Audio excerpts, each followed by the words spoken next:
Bom dia, amados irmãos, que a graça e a paz do nosso Senhor Jesus estejam com todos.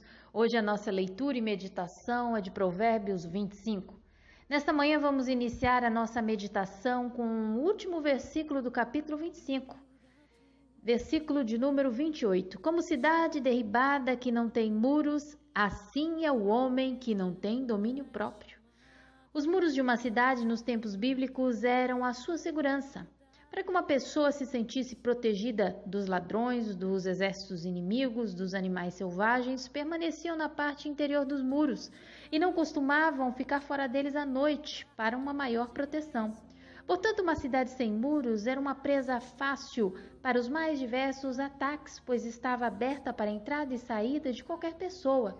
Assim é o homem que não tem domínio próprio, fica completamente exposto aos perigos e riscos das relações sociais. Está vulnerável, assim como os moradores de uma cidade derribada sem muros estão vulneráveis.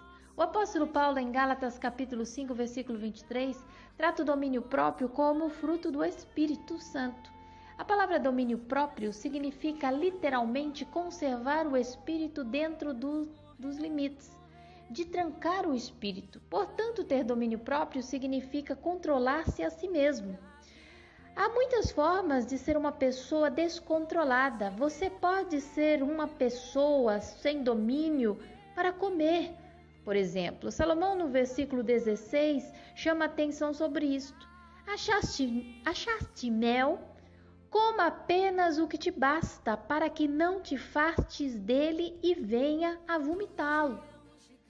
Você pode também ser uma pessoa sem domínio próprio no seu temperamento. Versículo 24. Melhor é morar no canto do eirado do que junto com a mulher rixosa na mesma casa.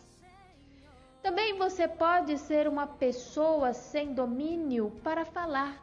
Provérbios 10, versículo 19, na versão do King James, diz assim: quando se fala demais, é certo que o pecado está presente, mas quem sabe controlar a língua é prudente. Você também pode ser uma pessoa sem domínio para os seus relacionamentos.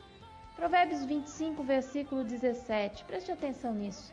Não seja frequente na casa de teu próximo, para que não se enfade de ti e te aborreça. Você pode também ser sem domínio próprio com as suas finanças. Provérbios 10, versículo 4. O que trabalha com mão displicente empobrece, mas a mão dos diligentes enriquece. Você também pode ser sem domínio com as paixões da carne. 1 Tessalonicenses capítulo 4, verso 4 e 5 diz assim: cada um saiba controlar o seu próprio corpo de maneira santa e honrosa, não dominado pela paixão de desejos desenfreados, como os pagãos que desconhecem a Deus. Precisamos, portanto, buscar o domínio próprio, sermos temperantes, moderados, e isso é ter autocontrole. Algumas pessoas confundem a mansidão com o domínio próprio, mas na verdade são diferentes, embora estejam relacionadas como todo o fruto do Espírito Santo. Só que a mansidão diz respeito ao relacionamento com seu próximo, enquanto o domínio próprio trata da relação que uma pessoa mantém consigo mesma. É claro que o domínio próprio ou a falta dele vai refletir nos nossos relacionamentos pessoais.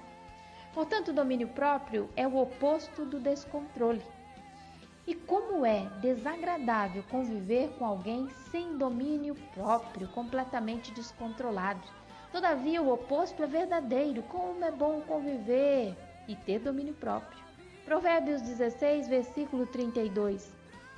Melhor é o homem paciente do que o guerreiro. Mais vale controlar o seu espírito do que conquistar uma cidade. Quando temos domínio próprio, não somos atropelados pelas nossas palavras, pelas nossas emoções, pensamentos.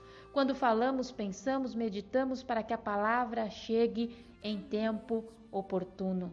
Provérbios 25, versículo 11. Como maçãs de ouro em salvas de prata, assim é a palavra dita a seu tempo.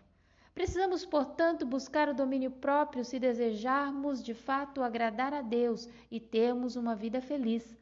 O que fazer para obter domínio próprio?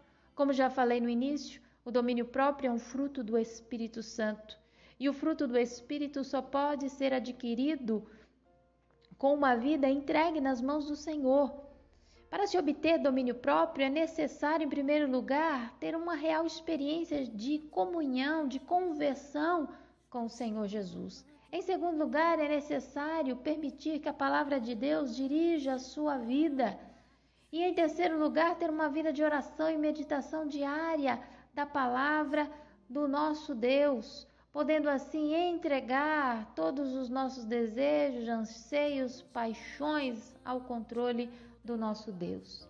E isso se faz urgente, pois a falta de domínio próprio tem destruído muitos lares, famílias, igrejas, nações. Tantas pessoas não estão mais entre nós porque foram vítimas ou causa da falta de domínio próprio. Romanos capítulo 8, verso 8 e 9. Portanto, os que estão na carne não podem agradar a Deus. Vós, porém, não estáis na carne, mas no Espírito, se de fato o Espírito de Deus habita em vós. E se alguém não tem o Espírito de Cristo, este tal não é dele. Para pensar, você tem tido domínio próprio? Tem conseguido controlar a sua língua, seus pensamentos, suas emoções, sua vida financeira?